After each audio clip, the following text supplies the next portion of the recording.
Primeiro que ninguém gastou mais dinheiro em campanha do que o PT, tá? O PT roubou a Petrobras para isso, tá? E se isso for mentira, você me processe. O governo roubou a Petrobras para fazer campanha, tá? Todo mundo falou pra eu falar disso, cara. Eu tô ansioso pra reagir, que é um vídeo de 1 minuto do Ian Neves com o Maurício Meirelles. E vai ser muito bacana, porque... assim, eu não vi ainda, mas todo mundo diz que esse vídeo é muito bom. Eu já estava ansioso para reagir a isso. Vamos lá, então?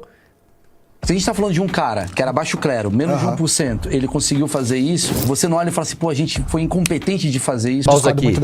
Ele provavelmente estava falando do Bolsonaro. Eu nem sei o que, eu não sei o que a resposta do Ian Neves, eu vou falar o que eu acho, o que eu responderia para essa pergunta, independente do alvo da pergunta ser de esquerda ou de direita. Eu acho que não, cara, porque existem outras pessoas que também fazem parte do centrão, que também eram de baixo clero, que também eram de alto clero, que também eram de mais à esquerda, que também eram mais à direita, e que não tiveram a competência, porque o Bolsonaro foi muito competente nisso, em conquistar o imaginário popular como o Bolsonaro fez em 2018.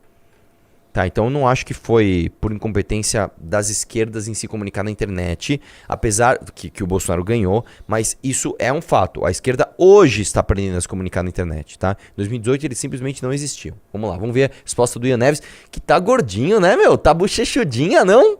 Ô Ian, revolução tá, né, cheio de leitinho, mingau de cremogema, né não? Vitamininha de abacate. Rapaz, essa revolução sua aí tá diferentinha, hein? Vai lá.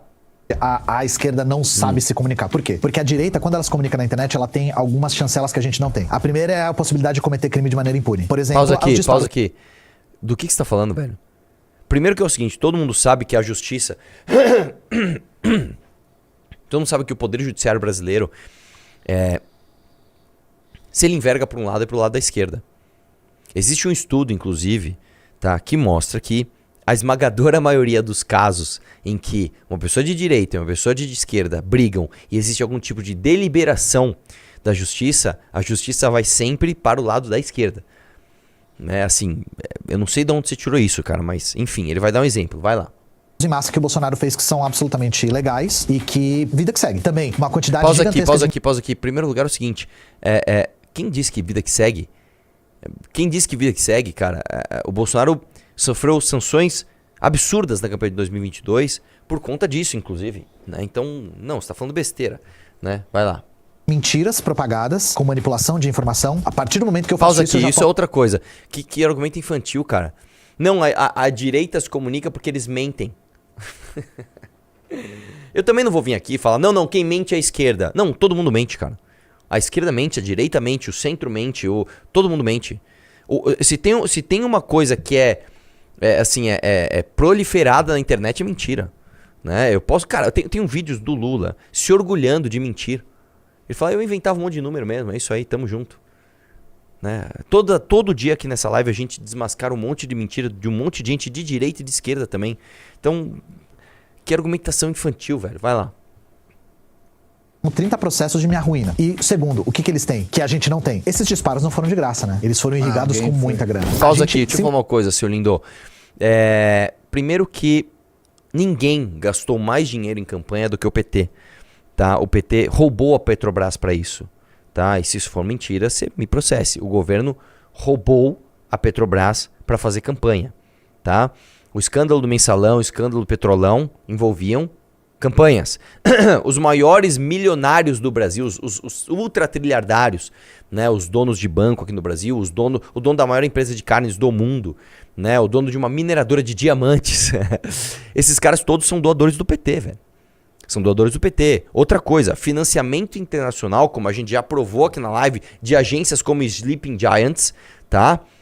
Vem da esquerda. Você fala, então a direita não tem empresários que financiaram o Bolsonaro? Claro que tem, mas em termos de dinheiro, mais uma vez, a esquerda tem muito mais dinheiro do que a direita. Assim, só não faz sentido o que você está falando. Vai lá. Simplesmente não tem essa grana. Então, para além de, não vale a pena fazer esse tipo de janonismo cultural, porque a lei pesa diferente pro nosso lado. Pausa aqui. Cara, você usou o exemplo pior que você podia usar. O Janones é o exemplo claro de como a lei não pesa para ele. Primeiro que vazaram áudios dele claramente ali, supostamente, né, pedindo rachadinha. E ele foi salvo no mandato. Só que mais do que isso, o Janones, ele mente, ele calunia, ele difama, ele injuria. Ele faz de tudo na internet. Ele é um poço de fake news. O Janones, ele é o Janonews, né, cara? Ele é super fake news. E não acontece nada com ele, velho. Eu acho ele um bosta, tá? Mas o Nicolas pôs uma peruca e sofreu um processo e teve que pagar não sei quantos milhões aí. Né? Então, cara, desculpa. Só não faz sentido o que você tá falando. Vai lá. Tem recurso pra fazer. Então eu acho que a gente não perdeu o timing. Eu acho que a tática que foi usada por eles é uma impossibilidade pra gente. E eu tenho a minha própria visão de qual tática deve ser usada por nós. Esse tipo de construção... Pausa aqui. Ah, Regoia! Cadê o Ian que faz aquele beicinho? Eu tô falando de tomada armada do Estado. Cadê Ian? O Ian que fala de tomada armada do Estado. Agora você mudou pra... Eu tenho opiniões de como a gente deve agir. Ian Neves, vai. Isso, exatamente. O que o fascismo traz é uma construção de um movimento de massas que consegue desviar o foco do sofrimento da classe trabalhadora. Não, então vamos lá, Ian. Eu vou te falar por que vocês não fazem sucesso na internet. Em primeiro lugar, porque vocês não representam a vontade da maioria das pessoas. Isso é simples. O trabalhador, as pessoas que você... Eu vou dizer, para você ter relevância, para você ter significado, para você ter propósito, você nem precisa apoiar uma corrente majoritária. Se você é uma pessoa que você representa quem você diz representar, você vai ter ali significado para essas pessoas, você vai ter de fato ali relevância. O problema é que você diz representar uma galera que não se sente representado por você. Você diz representar uma classe trabalhadora que olha pra você e fala: mano, esse moleque é um playboy leite com pera, sai daqui. Então você tem um problema existencial na sua luta. Não é um problema de comunicação, não é um problema de estratégia midiática. Você tem um problema existencial. A sua existência, a existência da sua luta fere o que ela diz fazer. Está errado, você está errado na essência. Só que vocês também erram, tá? Nas estratégias de comunicação, porque vocês propõem coisas muito radicais que vocês não têm a menor condição de fazer. Você não tem a condição de segurar um revólver e dar um tiro em alguém, então você não pode falar em revolta armada. Outra coisa, vocês são chatos. Vocês são chatos, vocês são pessoas patrulhadoras, vocês são pessoas insuportáveis, vocês são desagradáveis. Vocês se levam a sério mais do que verdadeiros revolucionários se levavam. Se você pegar, por exemplo, um Che Guevara, dizem que o Che Guevara, inclusive, era um cara muito bem humorado, tá?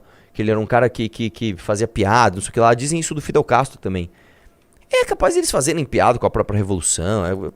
Vocês não, vocês se levam muito a sério por trás ali dos seus smartphones, tá? Então, o seu problema, além de ser um problema existencial, ele também é um problema de estratégia. Por isso você tá tão fudido. Você teve um hypezinho, cara.